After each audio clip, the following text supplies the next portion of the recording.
Kumusta kayong lahat? Alam nyo, malapit na naman ang panahon na tinatawag nating dakilang pag-aayuno o Great Lent. At madalas ang iniisip natin, sa unang araw pa lang ako magsisimula. Pero ang totoo, hindi natin kailangan maghintay. Ang paghahanda para sa napakahalagang panahong ito ay pwede na nating simulan ngayon na mismo. Kaya yon ang unang-una nating kailangang baguhin sa ating isipan. Kasi ang Kwaresma ay hindi lang tungkol sa pagbabawal o pagtitimpi. Tulad ng napakagandang pagkakasabi ni Padre Alexander Schmemann, isa itong paglalakbay, isang biyahe na may malinaw at napakagandang destinasyon. So, para hindi tayo maligaw sa biyaheng ito ang magiging roadmap natin. Titignan natin ang 5 mahalagang bahagi, mula sa pag-unawa kung bakit isa itong paglalakbay hanggang sa pagdating natin sa ating masayang patutunguhan. Tara, simulan na natin. Okay, unang bahagi, yung konsepto ng paglalakbay. Para mas madali nating maintindihan, isipin na lang natin na ang paghahanda para sa dakilang pag-aayuno ay parang paghahanda para sa isang mahaba at importanteng road trip. 'Di ba? Kung magbabagyo ka, halimbawa, hindi ka naman basta-basta na lang sasakay ng kotse at aalis, 'di ba? May proseso 'yan. Una, magpaplano ka. Saan dadaan, anong dadalhin. Pangalawa, yung mismong paghahanda. Mag-iimpake, ipapatsyak yung sasakyan. At pangatlo, yung mismong pag-alis na. Ganyan na ganyan ang strukturang ibinibigay sa atin ng simbahan para sa ating espiritual na biyahe. At dito nagiging mas malalim ang lahat. Kasi yung paglalakbay na ito, hindi lang siya isang taonang ritual. Sa totoo lang, simbolo ito ng buong paglalakbay ng buhay natin. Ito yung taunang pagkakataon nating isabuhay, yung pag-alis natin mula sa kadiliman patungo sa liwanag ni Kristo. Okay, so kung isa itong biyahe, paano ba tayo nagpaplano? Ang ganda nito kasi bago pa man magsimula ang mismang Kwaresma, mayroon ng panahon ng pagpaplano na ibinibigay sa atin ang simbahan. Ito yung mga linggo bago mag-Lent, kung saan sinisimula na nating ihanda ang ating mga sarili. Ang unang aral natin sa pagpaplano ay galing kay Sakeo, isang seeker. Anong aral mula sa kanya? Kailangan nating aminin sa sarili natin na, okay, may kulang sa akin. Tapos gumawa tayo ng paraan.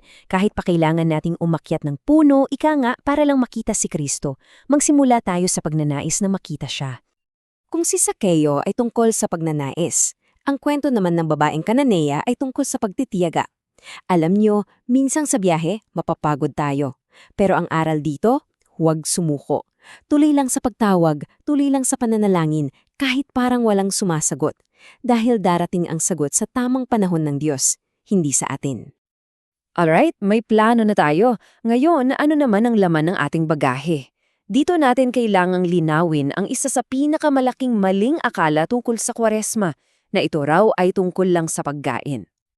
Tingnan natin to side by side. Sa kaliwa, yung mga akala natin, na diet lang to, puro bawal at malungkot. Pero sa kanan, yan ang totoo. Ang pag-aayuno ay holistic para sa buong pagkatao natin. Hindi ito tungkol sa rules, kundi sa relasyon natin sa Diyos. At hindi ito dapat malungkot, dapat masaya, kasi papalapit tayo sa Kanya. At alam nyo, hindi ito bagong ideya. Mismong yung mga himno na kinakanta sa simbahan noong Kwaresma ay nagsasabi nito. Isa itong paalala na, walang saysay ang hindi mo pagkain ng karne kung yung puso mo naman ay hindi nalilinis. At kung titingnan natin itong chart, kitang-kita 'di ba? Yung pag-iiwas sa pagkain, isang slice lang 'yan ng buong pie. So ang tunay na pag-aayuno ay hindi tungkol sa subtraction, kundi sa addition. Pagdaragdag ng mas maraming panalangin, pagtutulong sa kapwa, at pagdaragdag ng pagtutok sa Diyos. Ngayon, dito tayo sa isang napakalakas na pagbabago na mindset. Paano ko sabihin niyo sa inyo na ang pag-aayuno ay hindi tungkol sa paghihigpit, kundi tungkol sa paglaya? So ito yung kailangan nating tandaan. Hindi tayo nag-aayuno para ikulong ang ating sarili. Nag-aayuno tayo para maging malaya. Malaya mula sa bigat ng ating mga kasalanan, sa mga masasamang gawi, at sa lahat ng mga bagay na humahatak sa atin palayo sa Diyos. At hindi ito bagong konsepto. Libo-libong taon na ang nakararaan, sinabi na ni Propeta Isaias kung anong klase ng pag-aayuno ang gusto ng Diyos.